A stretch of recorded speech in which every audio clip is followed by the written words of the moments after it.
All right. I think everything's working now. I think we're live. I think we got a microphone. I think we got sound. Somebody will let me know if we don't. Let's jump into it. This is a weekly live broadcast. Pretty much every Thursday evening at 8 o'clock Central Time is when I do this broadcast. I focus mostly, I focus exactly on the chat that comes in during the live broadcast itself, the live chat. So if you have a question, this is your best place to get it answered. If you have a comment you want to make, whatever, I try to respond to every chat that comes in during the live chat, unless you're talking to each other, you're having conversations with each other, which is fine with me. If you want to do that, that's okay. Only things I ask is be polite, be family friendly, don't call anybody names, start cussing at people, anything like that, we'll have to kick you out. But other than that, everything else is pretty much fair game. So let's jump into it. We've got S.O. Swanson. Good evening to you. Hey, Verna, good to see you. Hope you're feeling better. She's going to make coffee. Be right back. Well, that's fine. Go make coffee if you want to. I don't drink coffee, but I drink plenty of soda. I make up for it. We got Don from South Central Illinois, 11th like. Awesome. We got 15 likes in here already. Buster, good to see you. Joe Sandy says, hey, all, have to miss tonight. Just wanted to stop by quick and wish everyone a happy Thanksgiving. There is much to be thankful for, even when sometimes it may not seem so. Boy, that is the truth, isn't it? There's always enough to be thankful for. Just the fact that we're here, that we're alive, that we've got, there's just always so much to be thankful for. God is good to us, whether we know it or not. All right, Don says, Joe, talking to Verna. I got a couple people talking to Verna. Buster, okay, there we go. I'm going to, there's Dragon Girl. Hello to you. Andrew, hard last name. I'm not going to even try to pronounce it. Says, good evening, everyone from the Great White North. Is it snowing there? Is that what makes it the White North? It has been kind of unseasonably warm here, really. Actually, I guess it's pretty close to average, but it seems unseasonably warm. Warchild, good to see you. Says hello to everyone. Oh, and John says, congratulations on your YouTube button/plaque. Well, thank you very much. I appreciate that.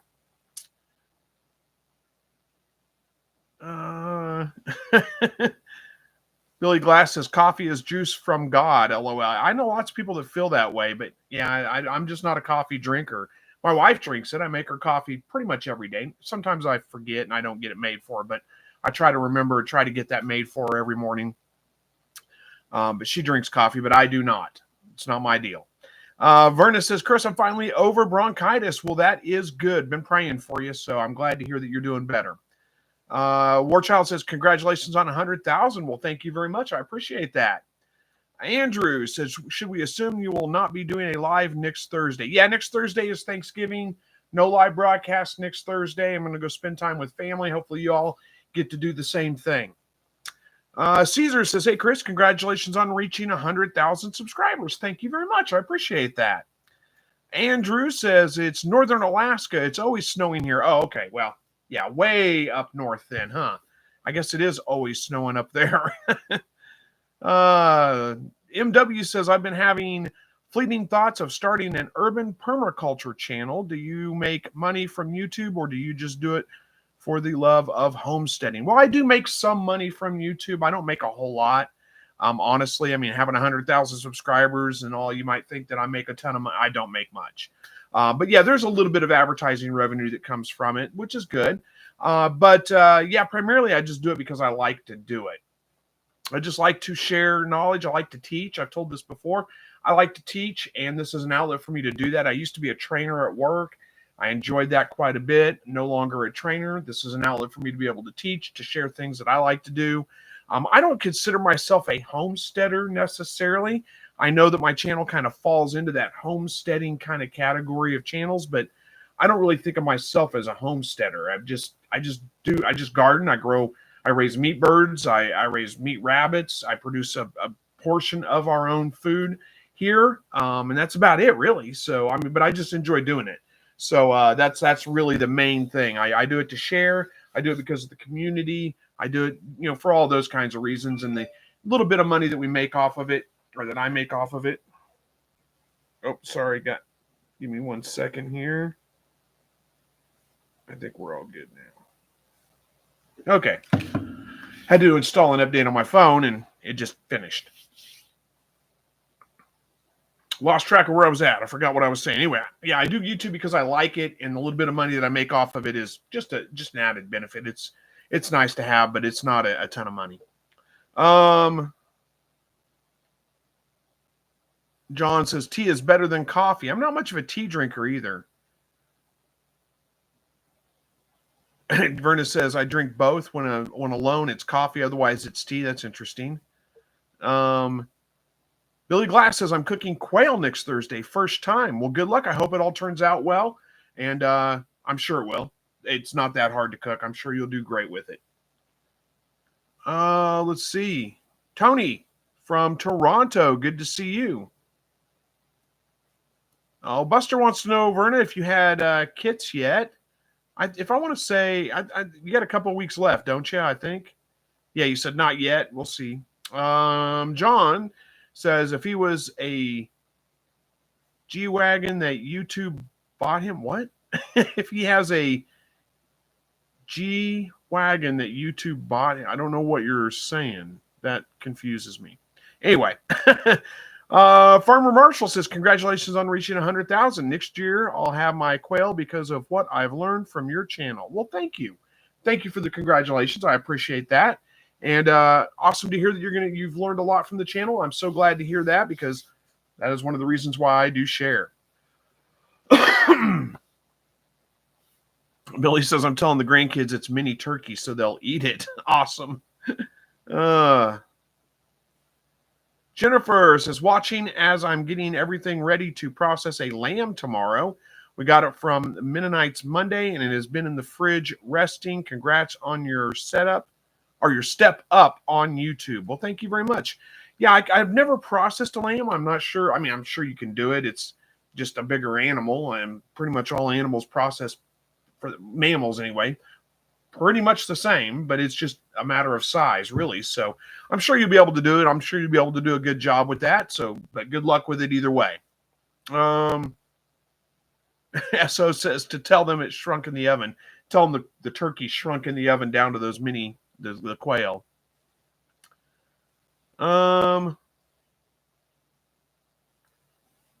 See, Andrew says, I'm sitting next to a bird in a hospital cage. She boinked and somehow managed to scrape herself pretty bad. So as she heard Chris, she laid an egg. Nice. I doubt I had anything to do with that, but who knows? Okay, the kits were due today, but you're going to give her till Sunday. Yeah, I'm sure that you've got sorry, I got distracted there. I'm sure, yeah, you got a couple of days. I mean, today, there's never anything set in stone. Most of my rabbits, it's pretty close to right at 30 days, but sometimes it goes 31, 32, sometimes day 29. It varies a little bit. John F. says, very expensive car.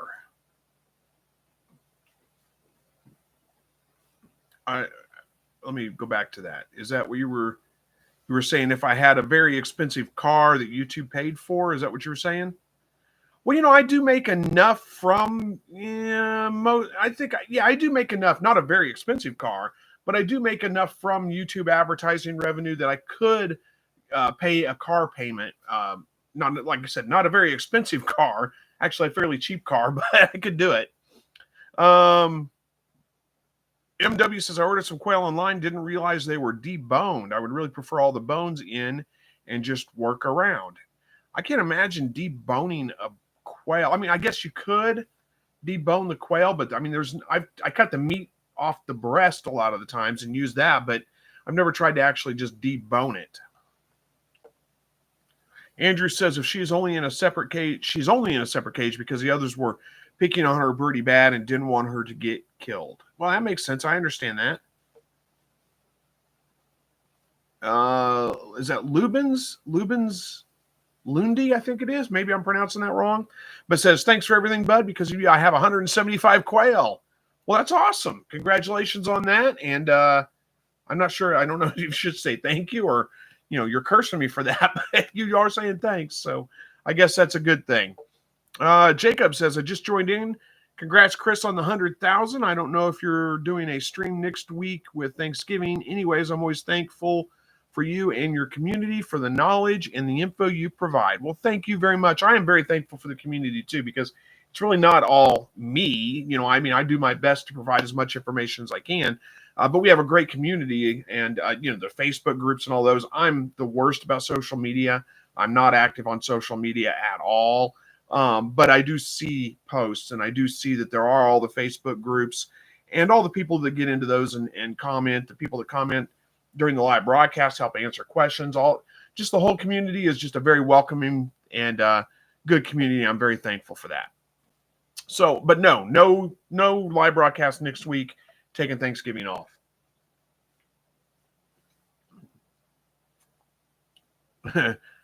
John says, I was joking. You make boatloads of YouTube money. Yeah, nowhere near. It's not quit your job money. That's for sure. Aubrey says, when do you like to rebreed your does? I assume you're asking me if when I like to rebreed the does after they've kindled. It varies a little bit. I don't do super intensive breeding, so I usually wait till the kits are about 4 to 6 weeks old, somewhere right around in there is when I typically rebreed. Now, you could do it much earlier, but my thought is if I wait till they're about 4 weeks old, somewhere right around in there, I go ahead and breed her at that point. Then at 6 weeks old, I can wean them off and move them off, and she's got about 2 weeks without kits before she's going to have babies again. Verna says she's gathered straw but doesn't like the nesting box. We'll put it back in tonight. Yeah, most of my does, honestly, they don't pay any attention to the nesting box until they have their babies. I mean, there's very little activity in the nesting box itself. Once they start gathering straw, I put the nest box in there, and then I watch them pretty close to make sure if they have their babies, they're having them in the nest box. And most of the times they do, even though they paid no attention to the nest box whatsoever up until that very time. I mean, they don't build their nest ahead of time. They don't. That's just how it goes with most of my does. Now, occasionally one will get in there and build a beautiful nest, days before she has her babies. But usually, if they're in the nest box, they're having their babies. That's it. And that's the first time I ever see them even get in it. Caesar said, just watch your video on how to water your quail in the winter. How do you take down the automatic? How to take down the automatic watering system down for winter? Yeah. How to, or are you saying you just watched my video on how I'm watering them in the winter? I don't know if that was an old video or the more recent ones, because I do have the heated watering system that I'm using now. It's in my Amazon shop. You can go check it out. Before that, I was using kind of like my feeders. They're just Tupperware containers, basically, with holes cut in them for stick their heads through. And I would just trade them out as they would freeze every day. Take out a clean one with some water in it, and let them get to it. It's kind of important that you don't. We got a $5 super chat. We'll get right to that here in just a second. Let me finish this thought, and then we'll get to that one next. Thank you for the super chat, by the way. I do appreciate that. But anyway, so what was I saying? Oh, it's important you have a lid or something over your water, because if you don't, the birds will get in it. You don't want them to get wet when it's freezing outside, of course, and they'll just foul it all up. It'll be just nasty as can be. So that's why I use those. But I do have the heated waterer right now, and it's been working great. So I'm going to be taking down the system, putting that in whenever we start getting consistently below freezing temperatures. All right, so we got a super chat from Rabbit Homesteading, a $5 super chat. Thank you very much for that. Says, good guy, helped me a lot, even though I don't have quail or rabbits anymore, but helpful, sub and like. Well, thank you so much. I appreciate that. Even though you don't have either one, you're still subbed, you're still liking. I appreciate that very much. Thank you so much. And I'm glad to hear that I was able to be helpful for you. Child of God says, hello all. Congratulations on reaching 100,000. Well, thank you very much. Birching It Up says, hi from North Carolina. Love the channel. Thank you. I'm glad to hear that. And John says 175 quail. That's a lot of quail. Yeah, that's a whole lot of quail. I don't keep anywhere near those numbers. But anyway, Andrew says, I wanted to thank you, Chris. The cold weather, whatever you recommended a while back, I got it, and it's working perfect. It has 2 gallons with the nipples. I think it would be okay to add more. Do you think it would be okay to add more nipples? Do I think it would be okay? I guess you could. I'm not sure if it's necessary, though.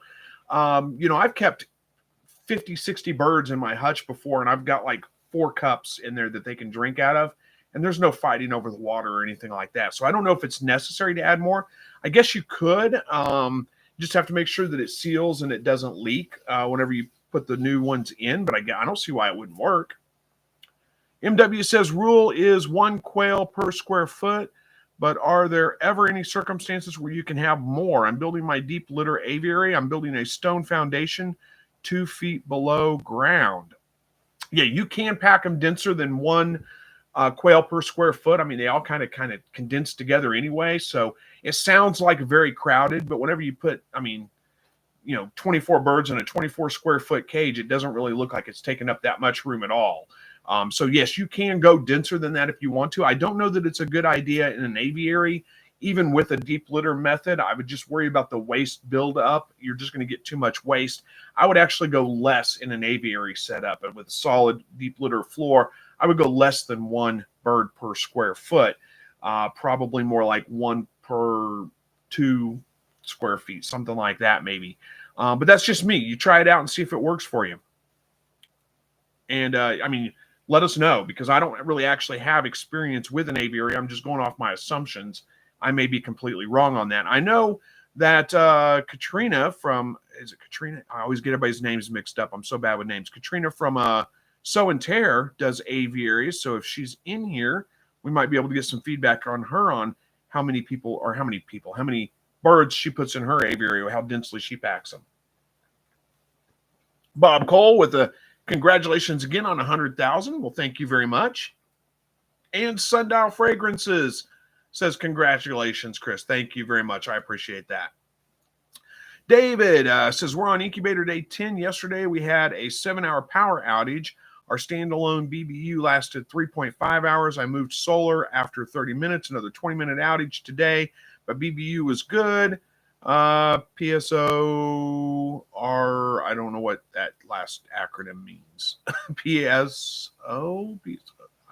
I'm having a hard time with that one. But either way, you should be fine. I wouldn't worry about that one too much. I know people, you got to think about it. Whenever a bird's incubating eggs, quail, hen, chicken, whatever, they don't sit on them 24 hours a day. There are times where they got to get up and go get a drink of water or something like that. So yeah, I think you're going to be fine. Even if it was a 7-hour power outage, it should be okay. Verna says she tips the nest box over, takes out all the straw. She's filled her poop tray full of straw now. The straw is in the corners of her cage. Yeah, I've had rabbits do that before. And what I do is I just keep filling it back up. Just keep picking all the straw back up, putting it back in the nest box for her. I've actually gone to the point, at one point I had a rabbit that was doing that really bad. So I just took a piece of wire and tied it to the side of the cage so it wouldn't tip over. She couldn't tip it over. Birching It Up says, didn't realize birds were so mean till I started quail, real killers. I very seldom have any problems with aggression. I have in the past have had some of those issues. What I found when I do is it's usually 1 or 2 birds that are kind of the culprits, and you remove them and the rest of them are fine.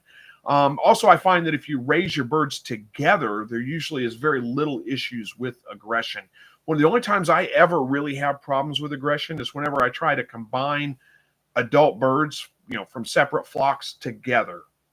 Whenever I try to move like new birds that are adults into a cage with existing birds, that's when I have aggression problems. Other than that, I don't really have too many problems. I believe that aggression can be somewhat of most of the time it's a genetic issue. So if you're having real problems with aggression, you might look at changing your genetics up. I've got my Shire birds right now. They're doing just fine. No issues with aggression. So that may be someplace to look for some birds too and see if that helps. But I don't have a whole lot of issues with it. Every once in a while, but again, I just try to identify which bird's the bully and then I eat it. And maybe that's why I don't have issues, because the other birds, maybe if you were to eat it right there in front of them. No, I don't do that. But you could, I guess. I don't think it would make any difference. But maybe that's it. Maybe they just know that if they're going to be mean, they're going to get eaten. They're like, the mean bird always disappears and never comes back. I don't know if that's it or not. I kind of doubt that has anything to do with it. But they don't. I don't have a big issue with it. Andy says, I just received my first quail eggs today, so excited to get started. I've enjoyed learning lots from you before I get going. Well, awesome. Congratulations on your eggs, and hopefully you have a great hatch. David says, hit that thumbs up. We got 32 thumbs ups in here, 32 likes, 46 people here. Verna says, I don't have to worry if she has them on the wire since we're inside. It gives me time to catch that, and we'll put them in the nest box. She hasn't pulled fur yet. Yeah, most of my does don't pull fur until after they have their babies anyway, so that would be a concern at all. I would say keep a close eye on her, though. Even though you're inside, those babies, they're born hairless, and it doesn't take much for them to chill and to die from exposure, even being inside the house. So I would keep a close eye on them just to make sure you get them in the nest box if they are born on the wire. Dawn says, I ordered the Little Giant incubator as backup for my Barado. The plan is to lock down in the Little Giant because it's easier to clean. Well, that's not a bad idea at all. Verna says, I use the rule of 3 quail per square feet, 5 hens to each roux. 5 hens to each roux is about what I do as well. I've had 3 quail per square feet before, but that's in a wire bottom where the droppings fall through, not in an aviary setup. I don't typically pack them that dense, but there's no reason you can't.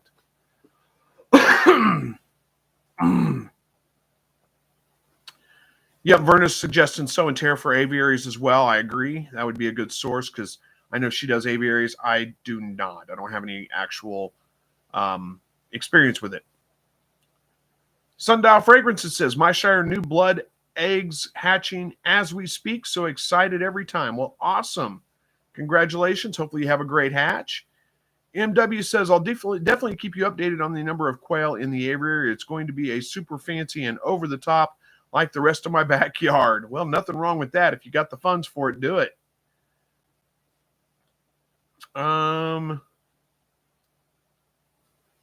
S.O. Swanson says, you mentioned your Amazon shop. I don't see it posted anywhere. YouTube, Facebook group, or website. It's in the description.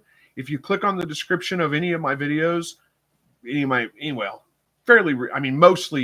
any of my videos. Some of the very, very, very old ones probably don't have it on there. But, any of my most recent videos, you click on them, click on the description down below. There's going to be a list of, you get a discount on green stock growing containers. Those. You get a discount on those. There's a link for that. High sea boots. Something else, isn't there? Maybe not. But anyway, there's also a link to, it says, check out products that I use and recommend. And you click on that, and it'll take you to my Amazon shop. I do get a commission off of that as well. If you do order through my link on Amazon, it's not a huge amount of commission, but it's a little bit. So if you want to support me that way, that's great. I appreciate it.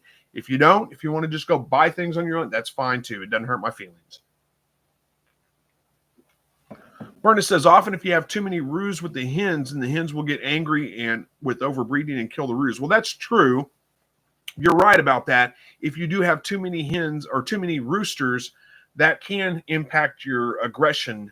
And typically when I get aggressive birds, it's most of the time it's the hens that are aggressive.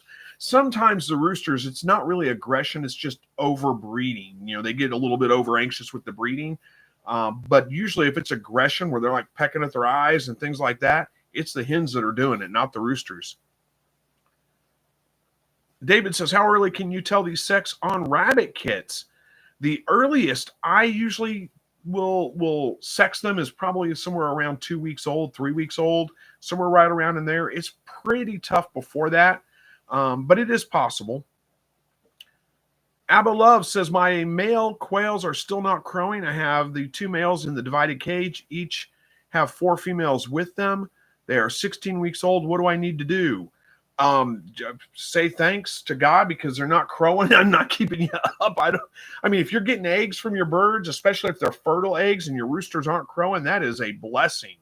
But yeah, make sure you've got enough light on them. If you're not getting eggs from your hens, that's another issue altogether.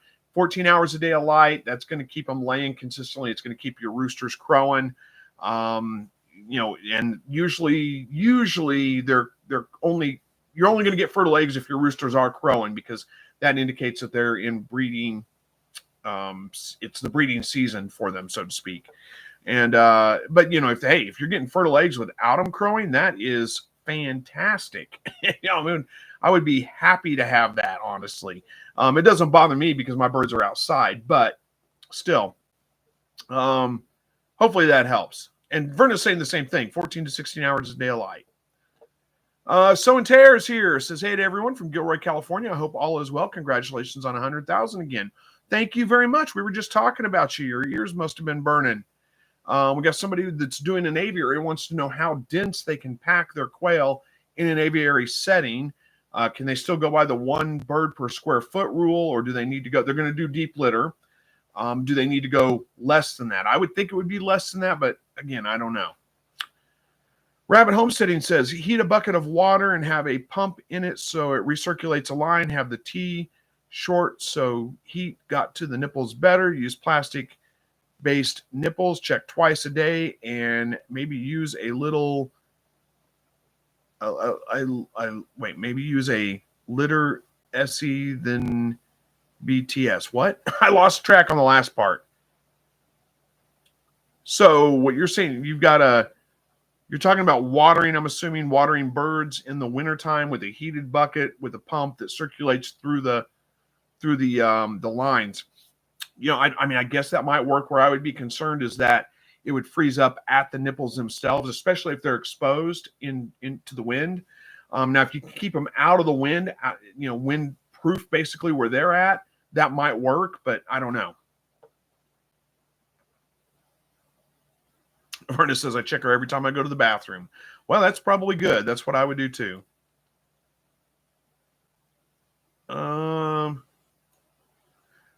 Rabbit Homesteading says, ran out of text, but way easier than the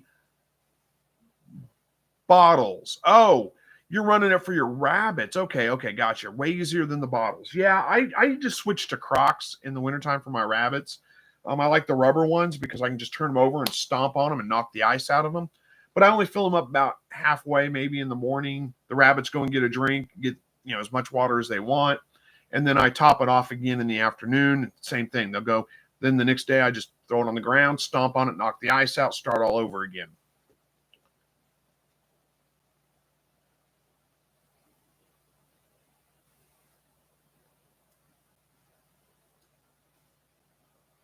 Okay, we got people talking to each other, so I'm going to work through there we go. So, and Tara says, so far my rabbits pull fur before birth. When I'm petting them, they seem to have more loose hair than normal just before birth. Yeah, my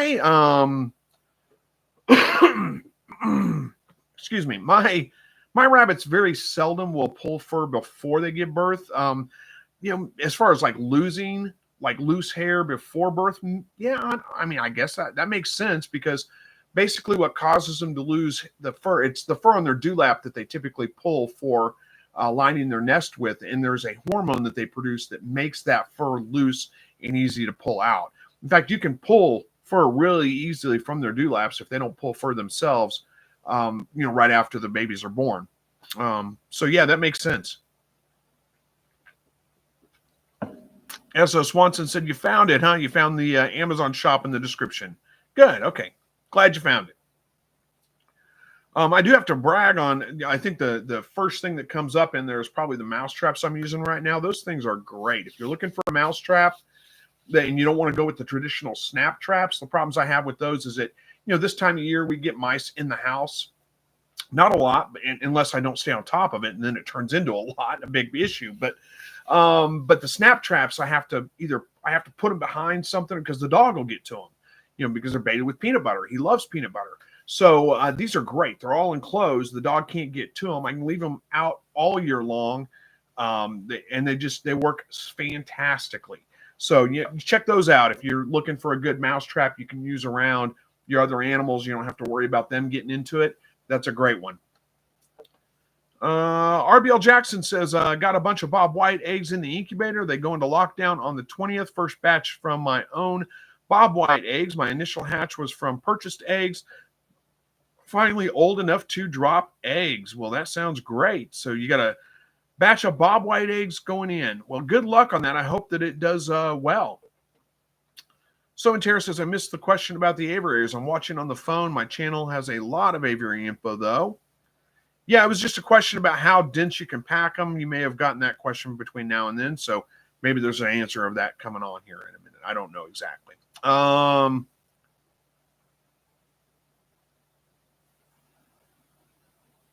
lost track of where I was. There we go.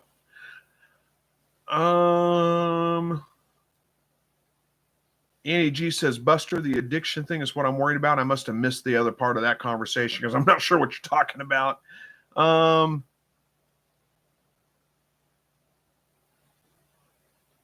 Sundial Fragrances says, thank you, Chris. Well, you're welcome. You're absolutely welcome. Buster says, Andy G, don't worry about the quail addiction. It's great. Yeah. So and Tara says, hi, MW. Deep litter is awesome. I have some videos about deep litter. Verna says, mine are inside. The only crow to tell me things. And when the sunlight first come on, sometimes just when they see me too. Yeah. Yeah, they're not super, especially the older they get, they do calm down a little bit. When they first reach, maturity, they tend to be pretty noisy. They tend to crow quite a bit. But yeah, it's mostly right when the sun's coming up, when it's first light of day, that kind of thing when I hear mine crow. And then So and Tara says she's going to make a video on Tuesday addressing quail density in the aviary. There you go. Awesome. David says, we have 38 standard quail in our deep litter aviary. It's a 12 by 8, no issues after about 6 months.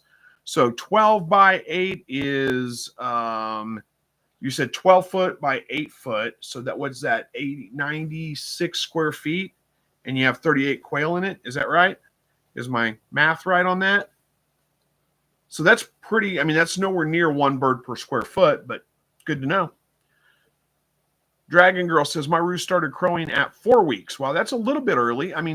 Yeah, my roos typically will start crowing before the hens start laying eggs. They do seem to mature a little bit faster, but 4 weeks seems a little bit early.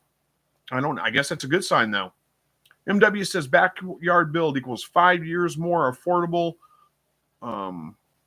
Backyard build equals 5 years more affordable, only 17 feet wide, so we terraced with stairs and 5 levels, but the largest wall and with cement bags and synthetic rebar. Anything is possible with hard work. Well, that is true. What do they say? Necessity is the mother of invention, right? So and Tara says, somebody remind me I said that. Yeah, we'll do our best. Don't count on me, unfortunately. Abelow says, I increased the light, but I changed their cage recently, which stressed them out, but it had to be done. Well, yeah, just give them about a week or two, and they'll pick back up. It'll be fine. Blessed with Pets is here, says, I'm so mad I'm late. Well, don't be mad. There's nothing to be mad about. You made it. We're glad to see you. It's all good. So and Tara says, nice, David. I'm so glad we got stuff figured out for your aviary. Aviary, you're doing great.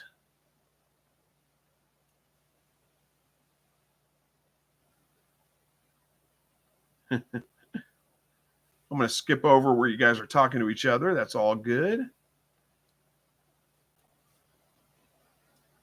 Oh, there's a Shadow Delight, I think is how it's said. It says, good evening from Pennsylvania. Well, good evening to you too. Thanks for joining us. Nicole Stin says, hey, Chris, I'm new here. Nice to meet you. Well, thank you. Nice to meet you too. Thanks for joining us. So and Tara says, David, they should bounce back soon. I find weather changes doesn't affect long-term like disturbance does. Yeah, moving your quail around does seem to bother them a little bit. Sometimes if you have like drastic changes in weather, like it's been in the 60s and then it drops to like 20 degrees for a couple of days, that seems to kind of throw them off for a day or two. But you're right, it doesn't seem to be as big of an impact as moving them. They don't like to be moved around. So you move them from one cage to another. That does stress them out. It usually takes them about maybe 2 weeks to get over that. Little Homestead Adventure says, do you put artificial lights on your quail? If so, which lights do you recommend, or are they still laying often? I do put artificial lights on my quail. I have a solar light that's it comes on automatically as the sun goes down. It's in my Amazon shop, so you can check it out there. I don't remember the brand name or what it was called, but that's the one I'm using right now. It works pretty well, and it keeps the birds laying, all through the winter. Usually, I'll have I'll have a little bit of a slowdown in egg production towards the end of December, first of January, 2 or 3, about 3, maybe 4 weeks total, where they kind of slow down quite a bit, because even with the artificial light, those days are just so short that it's hard to charge up the solar light enough to produce enough light and keep them laying. But that's it. The rest of the wintertime, that usually works just fine. Steve Sadnick from Wisconsin, good to see you. S.O. Swanson says, yeah, that's a good suggestion too. Says that most any light bright enough for you to read by will do the trick for artificial light. I agree. Pretty much anything will work. Andrew says, on our last batch of hatch, we had a roo crow a couple of times while still in the brooder. Awesome. I've had some birds chirp. I've never had them actually crow, though, in the brooder. I guess they're kind of trying to make a crowing sound, maybe, but it's not the same thing. Little Homestead. Oh, wait, this is So and Tear. Says, use a rope light, and they lay the same. Give them 2 to 3 weeks for eggs to pick back up once you put the light in. Yeah, I agree. If you don't have a light on them now and you put one on them, 2 to 3 weeks, they'll pick up.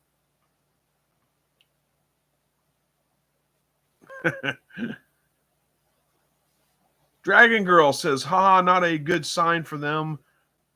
Went to freezer camp by 7 weeks because I wasn't getting any sleep. Nick's bachelor pad is going in the garage instead of the spare room. Yeah, I don't blame you.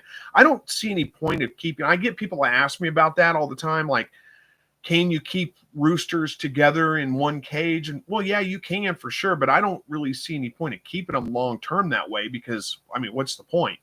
I mean, and I get I'm a little different than everybody else, but I'm raising them for meat and eggs.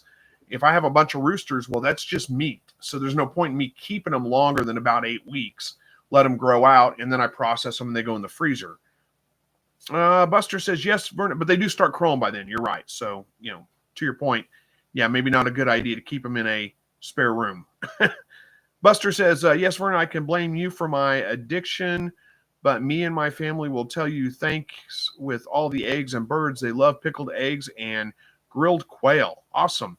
I do not like pickled eggs. I have not found a pickled egg recipe I liked. I think it's mostly a texture thing for me. It's a little weird, but I don't know. I'd be willing to try them again. I just haven't found one I liked.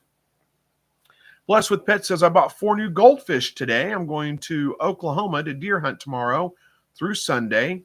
Just me and my dad. We got to hear it from my mom, though, because we're leaving her with my 5 siblings. LOL. Well, good luck deer hunting. I'm not sure what part of Oklahoma you're going to, but I will be hunting this weekend. It's the last weekend of rifle season, and where I hunt, it is right on the Oklahoma line. But then again, I'm right on the Oklahoma line too. So, but I mean, this is literally right on the Oklahoma line. I got to be careful that, if I shoot a deer, that it doesn't run into Oklahoma. It's that close. Actually, I don't really, theoretically, technically, I should probably worry about it, but I don't think anybody's going to, I don't think I'm going to have any issues if I shoot a deer and it runs back into Oklahoma and I go and get it and drag it back into Missouri. I don't think I'm going to have any issues with anybody. It's still the same property. My uncle's property, part of it's in Oklahoma, part of it's in Missouri.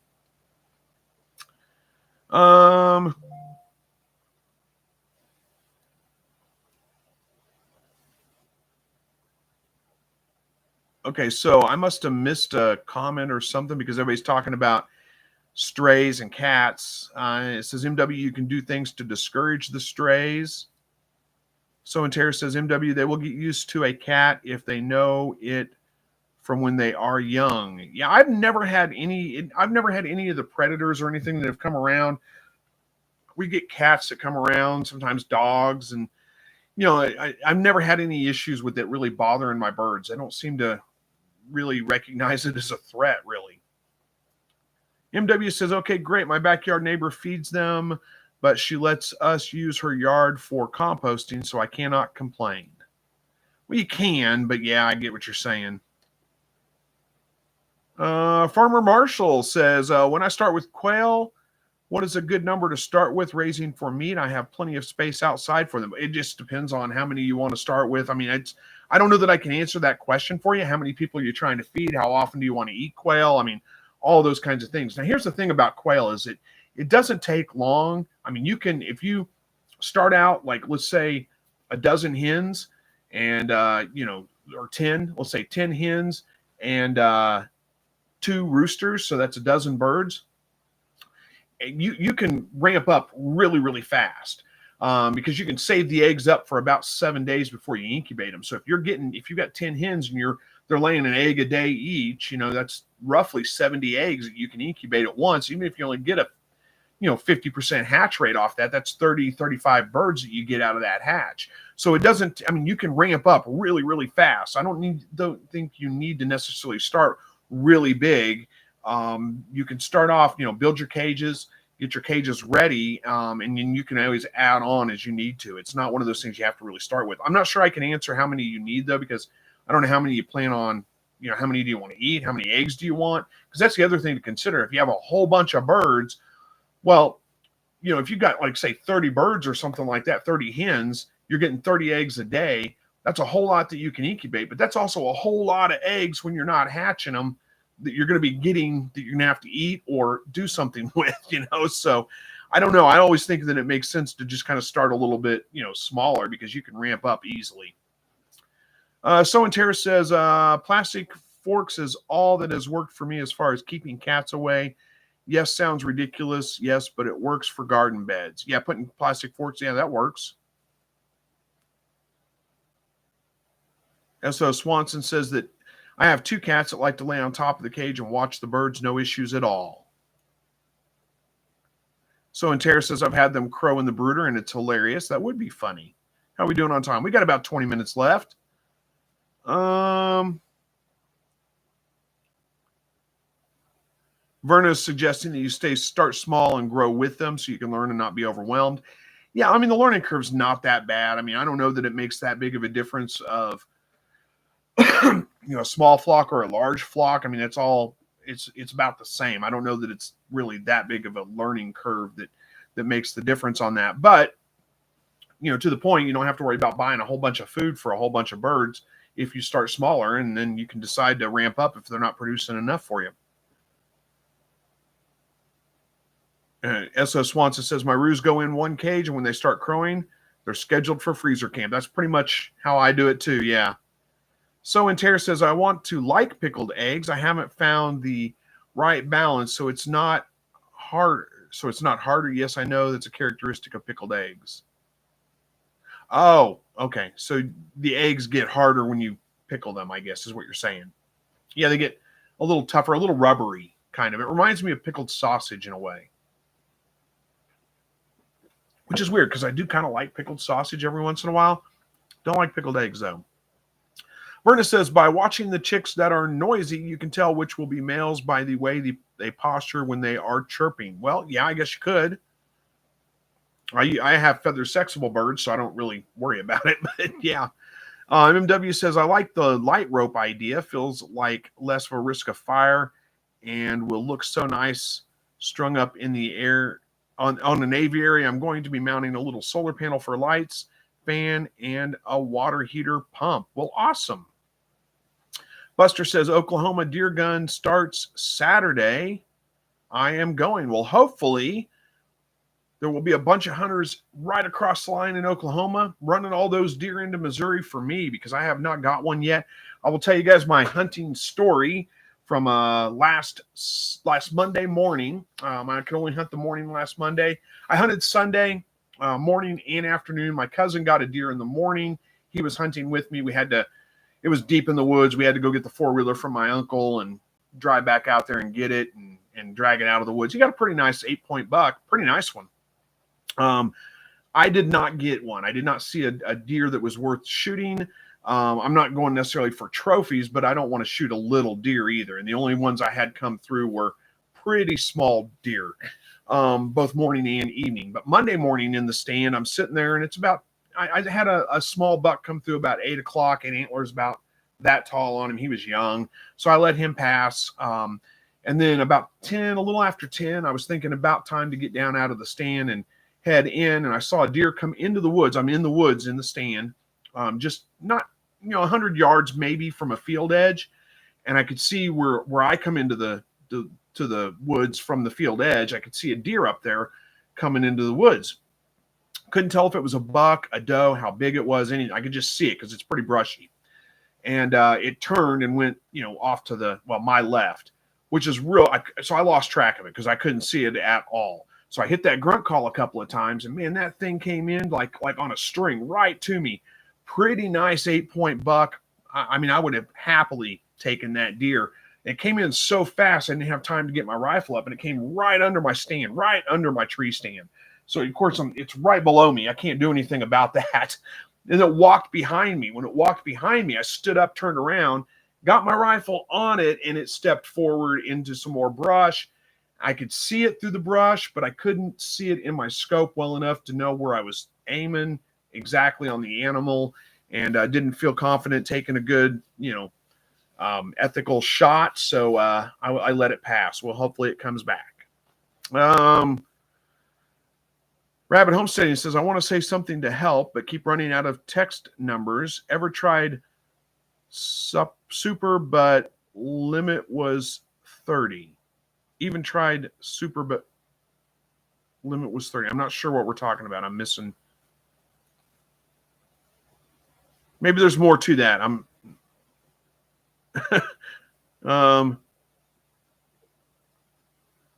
Caesar says, here in New Jersey, firearms deer season is next month.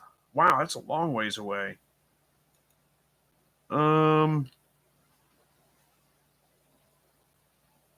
Yeah, So and Terra says, Rabbit Homesteading, you can do it in several comments. Yeah, you can. That's fine. David says, I have 4 solar lights on our aviary. Seems enough. I'm sure that seems like it would work pretty well. MW says, I wish I knew someone who hunted deer in Philly. I make this really good deer stew with brandy. Nice. You might check with, I don't know if that would work. Around here we have what they call share the harvest, but that's mostly for like low income families. So if you shoot a deer and you don't want all the meat, you can share the harvest through the conservation department, and they will donate that meat to low income families. I don't know if that's an option or not, but I don't know if you'd even qualify. I don't know who qualifies for that. I don't know what you have to do. Verna says, in other words, I would not start with more than 100, even if you have lots of room. 100's a lot of birds. I kind of agree. That's a lot. I don't think I would start with that many. I think I'd start with more, like I said, like 15, 20 or something. But then again, if you're going to order eggs, just order 100 eggs and, eat everything but 10 or 15 of them. MW says, someone needs to set up that soldier fly farm that is trending online. I'm understanding that you can cut down your feed costs by doing this. It does. Yeah, you could for sure, but you've got to, that's not a complete diet for your birds. My birds will eat soldier fly larvae, but not, I don't know. Again, it's not a complete diet for them. You're still going to have to feed them other stuff, but you can supplement your feed with it. They're a great source of protein. S.O. Swanson says, I have BSF every spring, summer, tons of protein with the larvae. Yeah, we do too. We get them just naturally. They just congregate under the quail hutches. They didn't this last year, but every other year they do.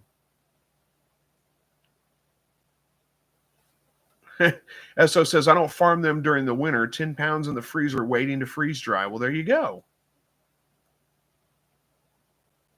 So Verna has pineapple slices and chili in the freeze dryer now. That sounds horrible. The chili, not so bad, but the pineapple, I don't like pineapple. I'm a weirdo. Don't like pineapple. Scrap 5000 says, what's up, all? Greetings from New York City. Smash the like button. Thank you very much. I appreciate that. We're doing pretty. We got 42 likes. We got 44 people in here, so pretty good.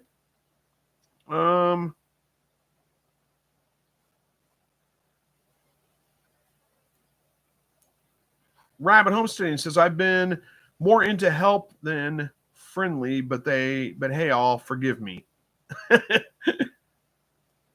It's all good. Scrap 5000 says, sorry I'm late. Kids had team practice. Hey, it's all good. You know the deal. We don't keep attendance, and it's all fine. Orlando's here, says hello to everyone. Came late. Well, that's all good. I'm just glad you're here.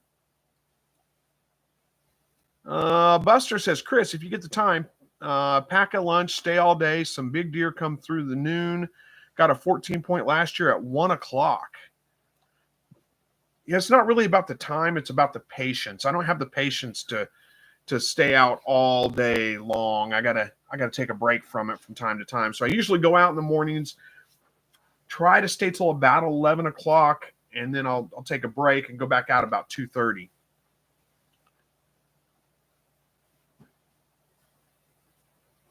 So Blessed with Pets says, we'll be in Colgate, Oklahoma. I didn't even know there was such a place. Where is Colgate, Oklahoma? Let's find out.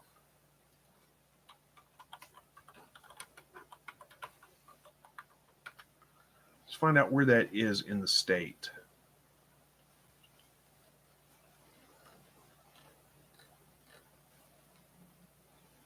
Let's see. I'm losing track. That's so far away from me. I don't even know where it is.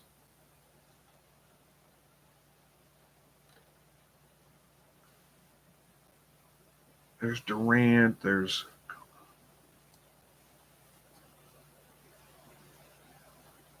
Broken Bow. Okay, now I'm seeing a couple places I know. That's way down southern Oklahoma. Okay, now I'm with you. Yeah, that's a ways away from me. TM's here, says I'm late, but I made it. It's all good. I'm just glad you made it. MW says, I've learned so much tonight to ensure my future quail will be safe and healthy. Thank you all. Well, you're absolutely welcome. I always say thank you to the whole community for helping out, because I know that I wasn't much help with the aviary stuff, but hey, there's always somebody here that can help. Scrap 5000 says, Chris, I think the rumors are true about the feed causing chickens to stop laying. Tractor Supply sent me non-organic, do more layer, and my hens stopped laying. Same hours of light as always. Now, there may be something to it. I don't know.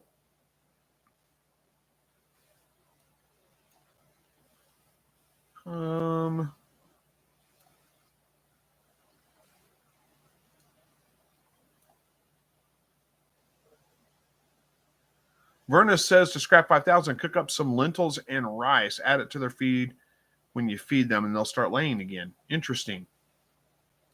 Happy Homestead says, late as well. Congrats on 100,000, Chris. Well, thank you very much. I appreciate that.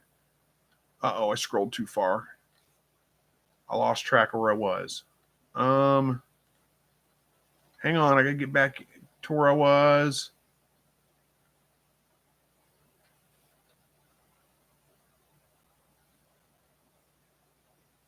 There we go. I think I'm back. There we go. Buster says, Colgate, Oklahoma, southeast Oklahoma. Yeah, that's, like I said, a long way from me. Where we're at is where I'm hunting. Let's see. It's, the part of my uncle's property that's in Oklahoma is going to be in, I'm not sure what city. Is it Afton, maybe? Afton, Oklahoma? It's pretty close to that. It's not that, though.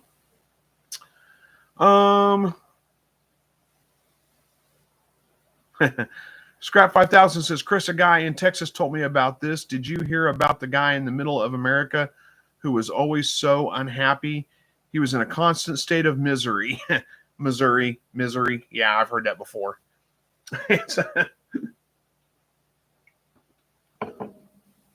Missouri's a good place to live, as long as you don't live in like Kansas City or St. Louis. The rest of the state's totally different. TM says, I want to try some Amish pickled quail eggs. Has anyone tried them? I have not. Rabbit Homesteading says, weird, but get a roadkill deer remains after you process it. It will attract other deer. What? Curiosity of new deer, I think. I had it on Game Cam. What now? Weird, but get a roadkill deer remains after you processed it, and it will attract other deer. Really? Huh. I wonder if that would apply. I mean, my cousin field dressed his deer. Maybe I should go hunt right over that, huh? It's probably gone by now. The coyotes have probably cleaned it up.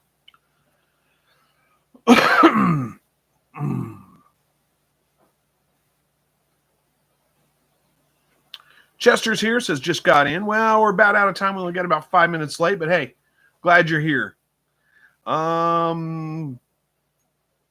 MW says, what should I name my little mini permaculture yard in Philly? Suggestions. Oh boy, you're asking the wrong person here. I do not know. I have a hard enough time naming my own things. Hey, I know where McAllister is. David says we're almost to Buster. Was Buster's just saying where Colgate is. I'm not sure that's where he is, but I know where McAllister is. I used to drive through McAllister on the way to Texas when I lived in Texas. TM says, I read a recipe for pickled quail eggs where they steam their eggs instead of boiling them. Interesting.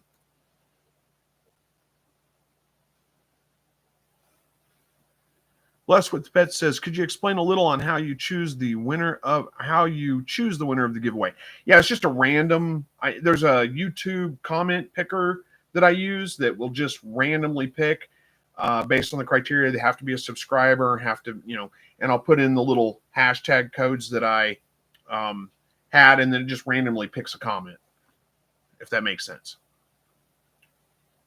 Scrap 5000 says, oh my gosh, yes. Been to Kansas City, Missouri, and it was so depressing. Awesome smoked barbecue, though. There are parts of Kansas City that are cool to visit, and St. Louis, too. There's parts of St. Louis that are cool to visit, but yeah, living there is not good. No, neither one of those towns are really, I'd say towns or cities. But yeah, you're right. As far as good barbecue, though, yeah, Kansas City barbecue is, in my opinion, best in the world. Oh, we got a 5-minute warning, but it's 4 minutes now, actually.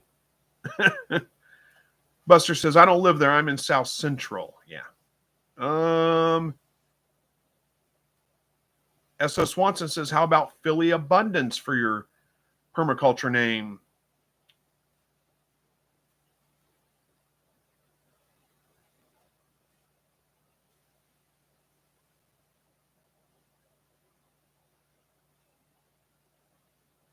S.O. Swanson says, I'm now a turkey savior.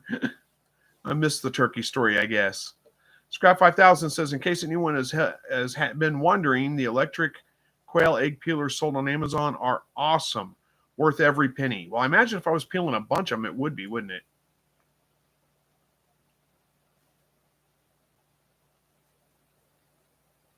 Better than Hershey Homestead. There's another suggestion, because apparently S.O. Swanson, there is a food pantry called that, so you can't use that name. Bless says, do you know anything about French lops? Not really. I mean, I know what they are, but that's about it. I don't know much about them. I don't know if there's anything special about them. That would be different about their care than other rabbits. I don't think so, but maybe.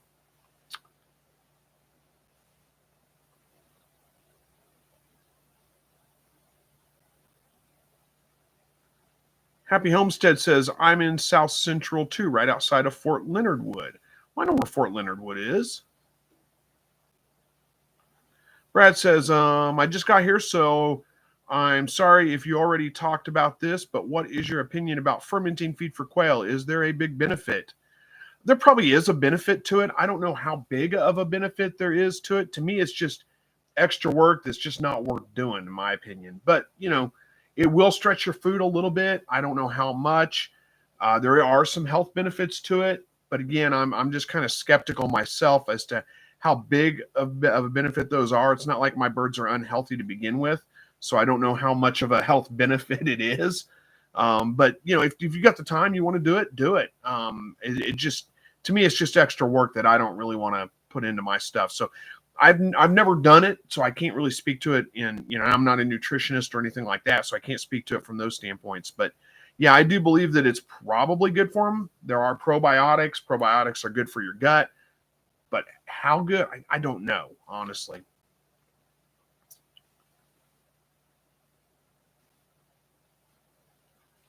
We got Blessed with Pets says, I'm thinking about getting French lops. I have Holland lops and I love them, but I want to try a giant breed. To me, they basically look like a giant Holland lop. That makes sense.